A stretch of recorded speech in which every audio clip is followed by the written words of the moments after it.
बहुत प्रिय है भगवान श्री हरि को ये व्रत षटतिला एकादशी। तो दोस्तों आ गई है षटतिला एकादशी।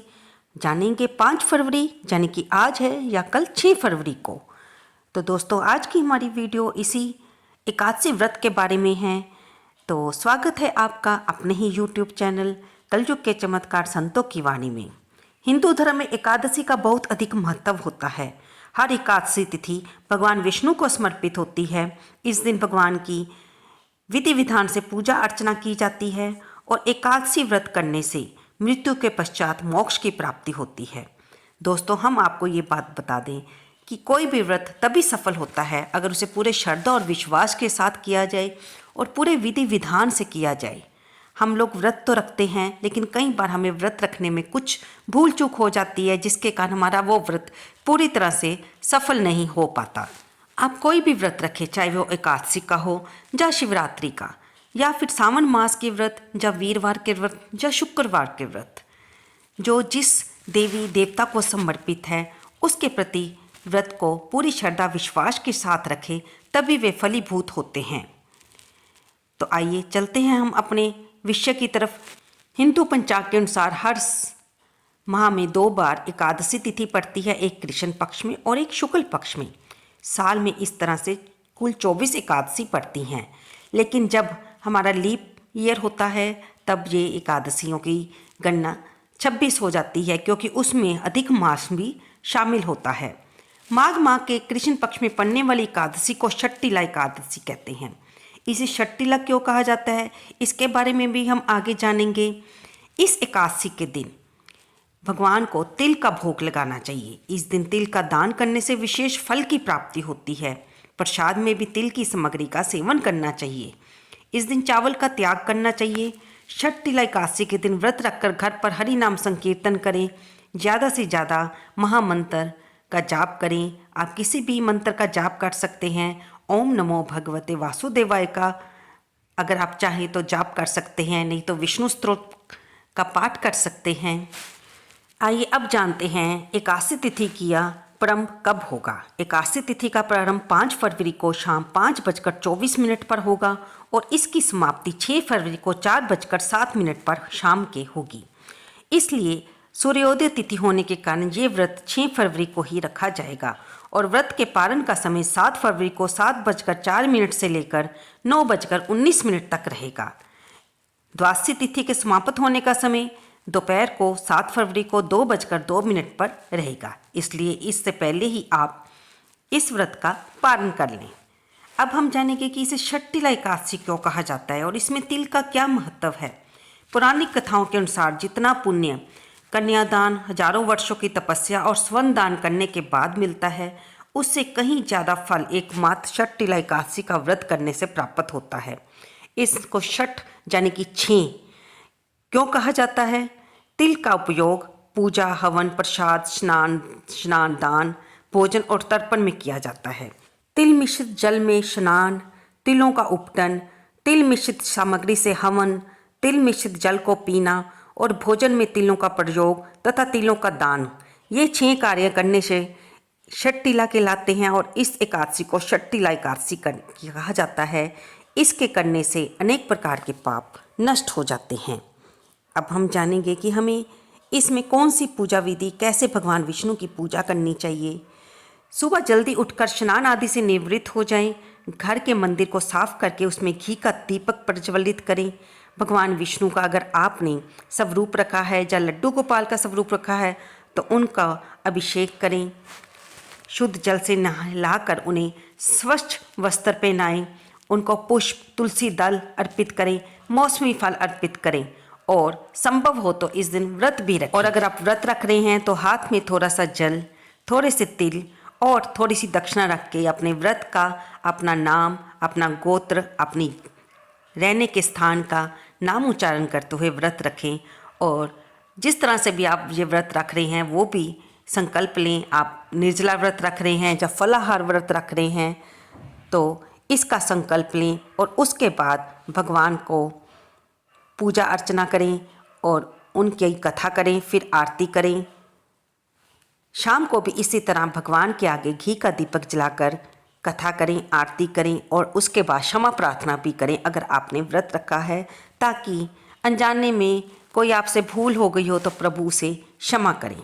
आप व्रत में जो भी खा रहे हैं या जो भी आपने खाने का संकल्प लिया है उसी का ही भगवान को भोग लगाकर खुद भी अपने व्रत में आप उसे खा सकते हैं। हम आपको बता दें कि व्रत रखते हुए आप इसमें कुट्टू के आटे की रोटी, आलू, दही, चाय, सूखे मेवे, मौसमी फल, जूस का सेवन कर सकते हैं। भगवान को भोग लगाते हुए ध्यान रखें कि भगवान को सिर्फ सात्विक चीज़ों का ही भोग लगाया जाता है और भगवान विष्णु के भोग में तुलसी जरूर शामिल करें। ऐसा माना जाता है कि बिना तुलसी दल के भगवान विष्णु भोग ग्रहण नहीं करते हैं। इस पावन दिन भगवान विष्णु के साथ माता लक्ष्मी की भी पूजा करें, ताकि माता लक्ष्मी की कृपा आपके घर में पूरी तरह से बने रहें। भगवान के नाम का अधिक से अधिक जाप करें। आप कोई भी कथा या कोई भी पाठ इस दिन कर सकते हैं। इस दिन किया जाने वाला कोई भी मंत्र जाप पाठ दुगना फल देकर जाता है। हो सके तो अपने घर में इस दिन संकीर्तन का आयोजन करें, नहीं तो मंदिर जाकर ही भगवान की पूजा अर्चना करके घी का दीपक जलाकर वहाँ पर भी कीर्तन में अवश्य शामिल हों। भगवान की पूजा करते समय आप भगवान की पूजा पुष्प, नारियल, सुपारी, फल, लौंग, धूप, दीप, घी, पंचामृत, अक्षत, तुलसी दाल, चंदन, मिष्ठान शामिल कर सकते हैं। इसे ही षोडशोपचार पूजा कहा जाता है। तो अब जानेंगे हम इसका तिलों का महत्व। पापों से मुक्ति दिलाने वाला व्रत है ये।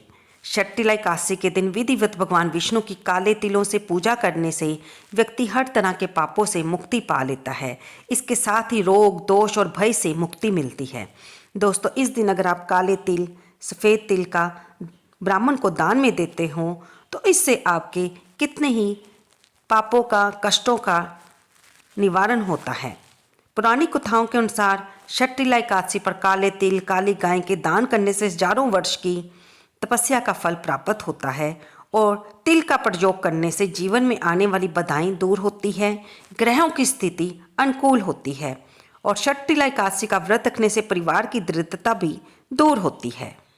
दोस्तों, अब हम सुनेंगे इस पवित्र व्रत पर सुनी जाने वाली कथा, क्योंकि ये भगवान विष्णु को समर्पित है और भगवान श्री कृष्ण, हम हर एकादशी व्रत में सुनते हैं कि भगवान श्री कृष्ण युधिष्ठिर को उनके पूछने पर हर एकादशी की महत्ता और उसके नाम के बारे में बताते हैं। एक तरफ तो भगवान श्री कृष्ण युधिष्ठिर को सभी एकादशी व्रत के बारे में बता रहे हैं, दूसरी तरफ षट्टिला एकादशी के महत्व के बारे में महर्षि पुलस्त्य भी दालभ्य ऋषि को बताते हैं।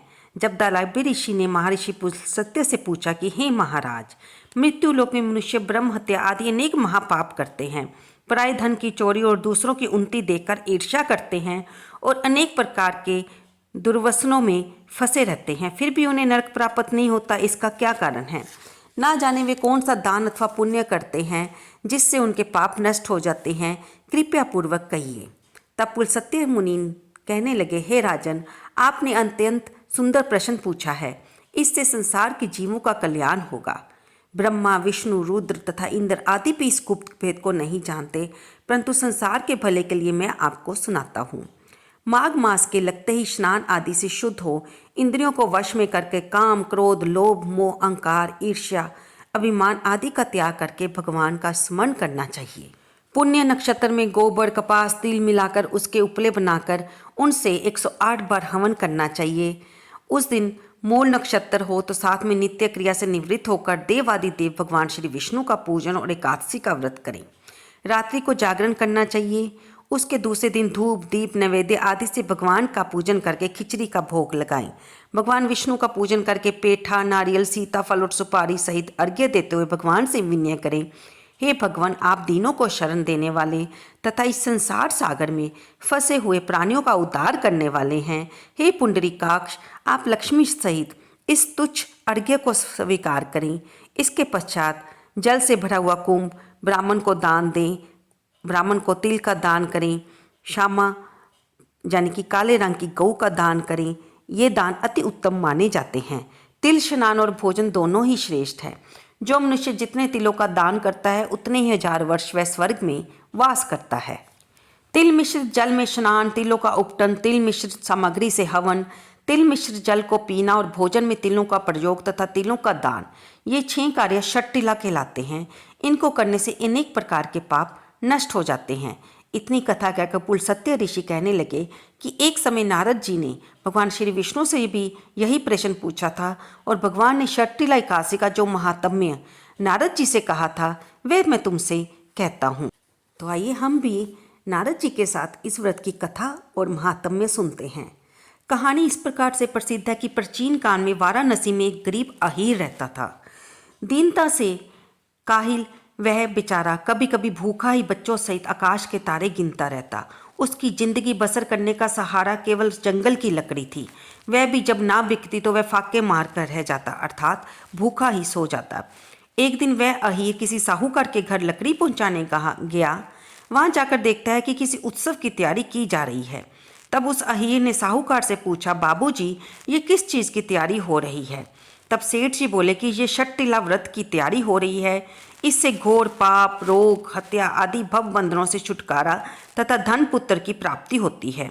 ये सुनकर अहीर ने साहूकार से उस व्रत की पूरी विधि जानी और घर जाकर अपनी स्त्री सहित उस दिन के पैसे से व्रत का सारा सामान खरीदकर उसने एकादशी का विधि व्रत रखा, जिसके परिणाम स्वरूप वह कंगाल से धनवान हो गया और वाराणसी नगरी में एक विशिष्ट व्यक्ति के रूप में सम्मानित किया जाने लगा। तो दोस्तों, इस कथा से हमें ये पता चलता है कि हम किसी व्रत को जिस भावना से रखते हैं वह व्रत पूरी तरह से फलीभूत होकर हमें उसी मनोइच्छा की, मनोकामना की पूर्ति करता है। अब आगे हम सुनेंगे इस कथा का महात्म्य। भगवान विष्णु आगे बताते हैं कि हे नारद मुनि, मैंने आंखों देखी एक सत्य घटना कहता हूँ, तुम ध्यान पूर्वक सुनो। प्राचीन काल में मृत्यु लोक में एक ब्राह्मणी रहती थी। वह सदैव व्रत किया करती थी। एक समय वह 1 मास तक लगातार व्रत करती रही। इससे उसका शरीर अत्यंत दुर्बल हो गया। यद्यपि वह अत्यंत बुद्धिमान थी, फिर भी उसने कभी देवताओं के निमित्त धन और अन्न का दान नहीं किया था। इसलिए मैंने सोचा कि ब्राह्मणी ने अपने शरीर को ताप से और व्रत से शुद्ध कर लिया है, लेकिन इसको विष्णु लोक तो मिल जाएगा, परंतु इसने कभी अन्न दान नहीं किया, इससे इसकी तृप्ति होनी कठिन है। ऐसा सोचकर मैं एक भिखारी बनकर मृत्यु लोक में उस ब्राह्मणी के पास गया और उससे भिक्षा मांगी। वह बोली, महाराज, आप यहाँ किस लिए आए हो? तब ब्राह्मणी मैंने कहा कि मुझे भिक्षा चाहिए। इस पर उसने एक मिट्टी का ठेला मेरे भिक्षा पात्र में डाल दिया। मैं उसे लेकर स्वर्ग आ गया। कुछ समय बीतने पर वह ब्राह्मणी शरीर त्याग कर स्वर्ग में आई। मिट्टी का दान करने से उस ब्राह्मणी को स्वर्ग में सुंदर महल मिला, परंतु उसने अपने घर को अन्न आदि सामग्रियों से शून्य पाया। तब वह मेरे पास आकर बोली, हे भगवान, मैंने तो अनेकों व्रत आदि द्वारा आपकी पूजा की, परंतु फिर भी मेरा घर अन्न आदि से शून्य क्यों है?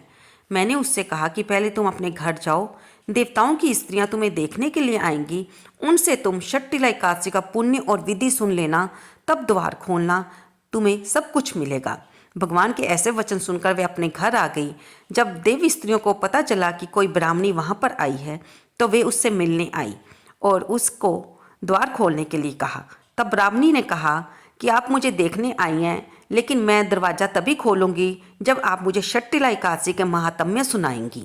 तब एक देव स्त्री ने षट्टिला एकादशी का महात्म्य और कथा सुनाई और उसका विधि सुनाई। ब्राह्मणी ने महात्म्य सुनकर घर का द्वार खोल दिया। देवांगनाओं ने देखा कि वह ना तो गंधर्वी है ना आसुरी, वह तो एक संसारिक वृद्धा है। उस ब्राह्मणी ने देवियों की कथा अनुसार षट्टिला एकादशी का व्रत किया। उस व्रत के प्रभाव से वह देव कन्याओं के समान सुंदर और रूपवती हो गई और उसका घर धन अन्न आदि से भरपूर हो गया। तो दोस्तों, ये थी षट्टिला एकादशी के व्रत की कथा और उसका महात्म्य। तो दोस्तों, इसलिए षट्टिला एकादशी के दिन अन्न का दान करने से, तिल का दान करने का बहुत ही महत्व माना गया है। कोई भी व्रत बिना किसी कथा के बिल्कुल भी पूरा नहीं होता, क्योंकि हर व्रत के साथ उसके भक्तों की कोई ना कोई कथा जुड़ी होती है, जिसे हम सुनकर अपने व्रत को पूरा करते हैं। पद्म पुराण में भी उल्लेख आता है कि इस दिन तिल के बने हुए व्यंजन या तिल से भरा हुआ पात्र दान करने से अनंत पुण्यों की प्राप्ति होती है और तिलों के बोने पर जितनी शाखाएं पैदा होती हैं, उतने 1000 वर्ष तक दान करने वाला व्यक्ति स्वर्गलोक में प्रतिष्ठित होता है। षट्टिला एकादशी का व्रत करने से मनुष्य की आध्यात्मिक उन्नति होती है और सभी प्रकार के पापों से मुक्ति होती है। तो दोस्तों, षट्टिला एकादशी को दूसरा नाम पाप हानि एकादशी भी कहा जाता है। एकादशी के व्रत की कथा सुनने के बाद, भगवान के आगे दीप जलाने के बाद भगवान की ओम जय जगदीश हरे आरती कर इस व्रत का पुण्य लाभ लीजिए और शाम को क्षमा याचना करना बिल्कुल ना भूलें। तो दोस्तों, ये थी षट्टिला एकादशी के बारे में पूरी जानकारी। आपको ये वीडियो कैसी लगी और क्या आप ये व्रत रख रहे हैं या नहीं, कमेंट बॉक्स में अवश्य बताइए। अगर आप किसी शारीरिक अवस्था के कारण ये व्रत नहीं रख पा रहे तो भी घर के मंदिर में या घर के पास मंदिर में जाकर घी का दीपक जलाकर भगवान विष्णु को माँ लक्ष्मी सहित पूजा अवश्य करें। उन्हें फूल माला और मिष्ठान अवश्य अर्पित करें। ब्राह्मण को तिलों का दान करें। इससे भी आपको अनंत पुण्य की प्राप्ति होगी। और कमेंट बॉक्स में जय विष्णु भगवान, जय श्री राम, जय श्री कृष्ण लिखना ना भूलें। धन्यवाद दोस्तों।